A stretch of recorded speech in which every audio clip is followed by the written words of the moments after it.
So now we're on to unit vectors. Okay, unit vectors. All right, so what is a unit vector?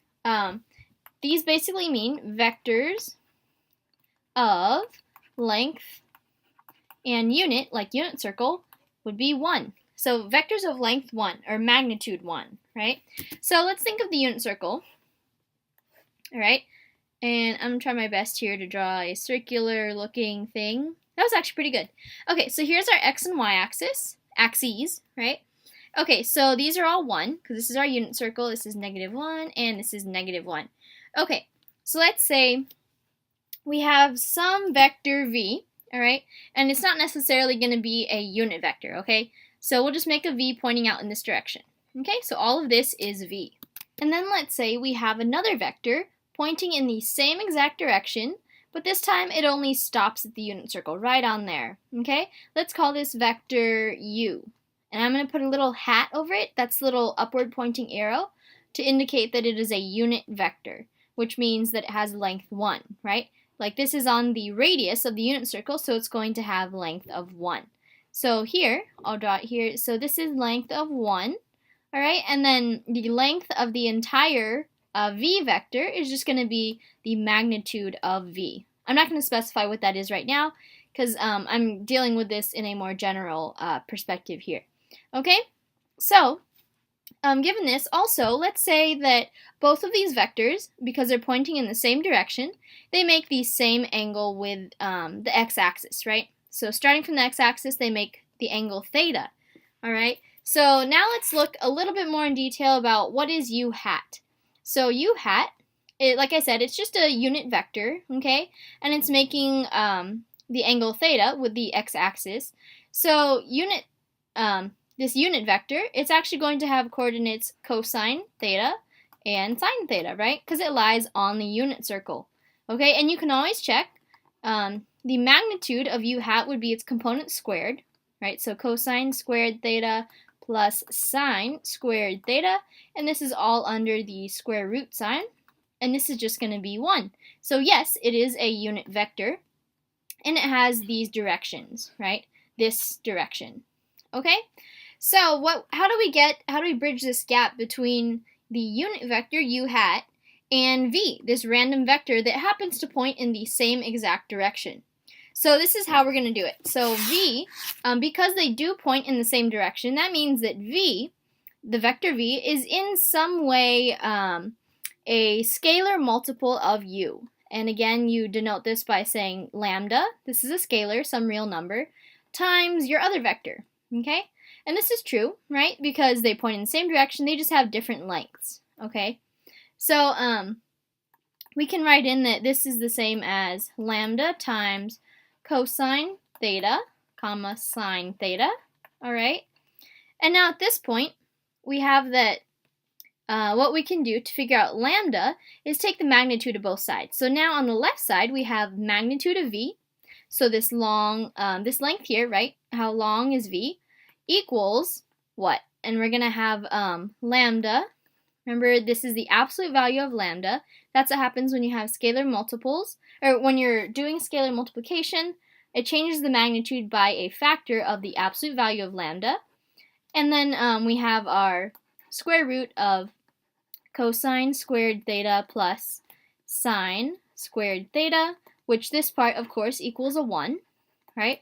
So we have that the magnitude of v is equal to lambda, equal to absolute value of lambda, or just lambda by itself. Okay, that was a weird one. But okay, so now we figured out lambda. That is equal to, going back here, the magnitude of v. So this is equal to the magnitude of v. All right, so I'll continue this on the next slide.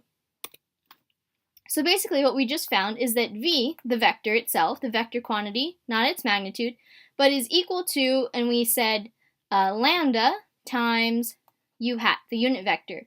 But on the last slide, we discovered that lambda is in fact equal to the magnitude of v, and then times u hat. Okay, and you can tell, again, here I'll draw a little circle. Okay, something like that.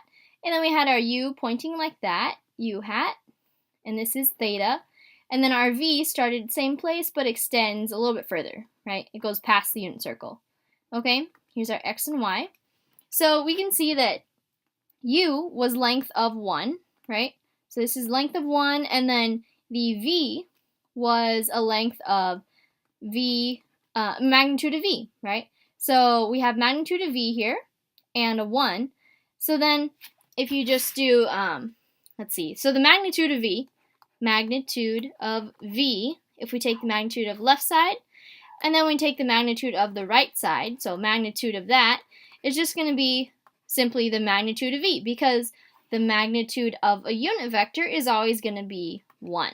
All right, so this makes sense up to here. So we're going to take this important equation, and I'm actually going to rewrite it in a little bit different form so that it can be generalized to other vectors as well. So we're going to divide by the magnitude of v on both sides. Okay, so on the right side they cancel, and we get that u hat, any unit vector, so that means any vector of length 1, is equal to some vector divided by the magnitude of itself. I put an extra line.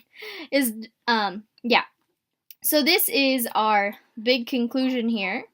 All right, so this just means, again, that when you want to get a unit vector, you take some vector, some arbitrary or random vector v. So this is arbitrary, and again that means randomly chosen. Okay, so you take some arbitrary vector v, let's say. So we start with this long one, and we wanted to make it a unit vector. So what you'll have to do, according to this formula here, is basically just find the magnitude and divide your original vector by that magnitude, and out pops a unit vector. Okay, and we'll try an example of this on the next slide. Okay, so what we're going to do is find u hat, so a unit vector, in the direction of, and I'll give you a vector here, of v, which is going to equal 3, 4. Okay, so this is like a problem that you might see. So again, we'll bring back this formula here. So u hat, a unit vector, is equal to the original vector that you have divided by its magnitude. Okay, so we have the top part already. That one's good. Now we just need to find the bottom part. Okay, so we're going to take the magnitude of v. So that's going to be equal to the square of the components added, the sum of the square of the components, and then square root everything. So this is equal to square root of 9 plus 16, which is 25, and the square root of that is just 5. Okay, so now, according to this formula, what we're going to do is u hat is now equal to the vector v, so that's 3, 4, divided by the magnitude, which we just found to be 5. So we're going to divide that by 5. So this is the same as saying 1 over 5 times 3, 4. And now we're going to do some scalar multiplication, and we distribute that in. So this will be 3 over 5, 4 over 5.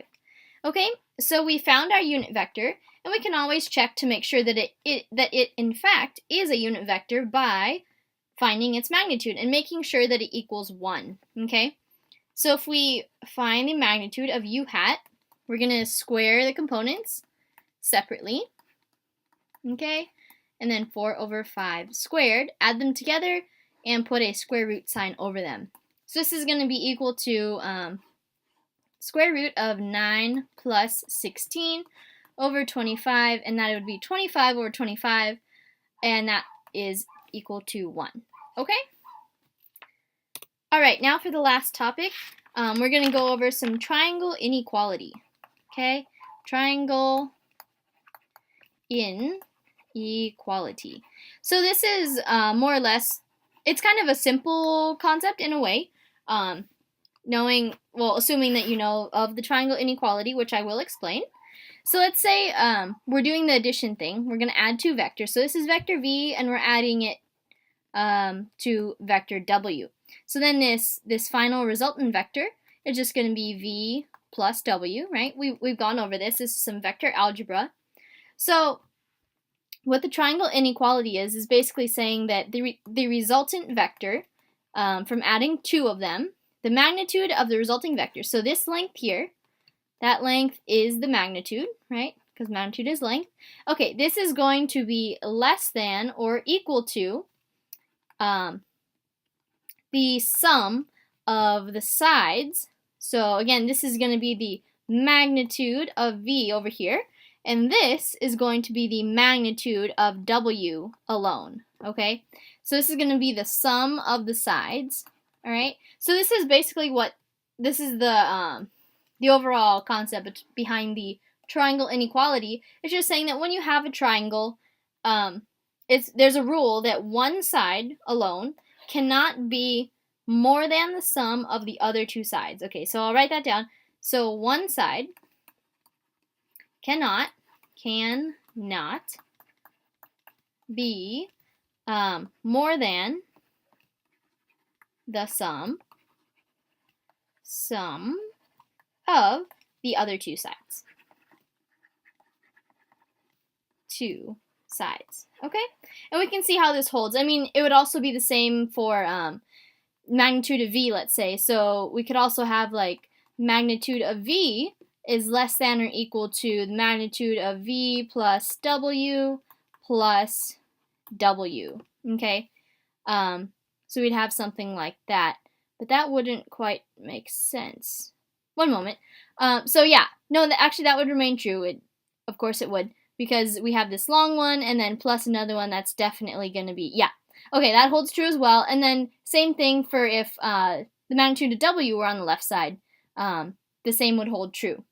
Okay, so equality, one other important thing, I'll just write at the bottom here. So the equality part of this, see, or equal to, that only holds, excuse me, equality happens only when the V or the W, equality is when V, the V vector is the 0 vector, or the W vector is the 0 vector, or we have that W is a scalar multiple of V, okay? Is some scalar multiple of V, and same vice versa, or if V is a scalar multiple of W. Okay, because then that would mean that so we either have that V is 0, so V doesn't even exist, and W is just there, and it's if you have a 0 here, then you're going to have a 0 here, and W, the magnitude of W equals W. That's kind of a given. Or if W equals 0, then we have magnitude of V equals the magnitude of V, which is also kind of a dead giveaway. Or the last one here just basically means that if V and W are pointing in the same direction, like let's say we have V here and a W there, that's obviously going to equal just V plus W, right? Because they're going in the same exact direction. Okay, so that wraps it up for this video. I hope that helped, and good luck on the homework.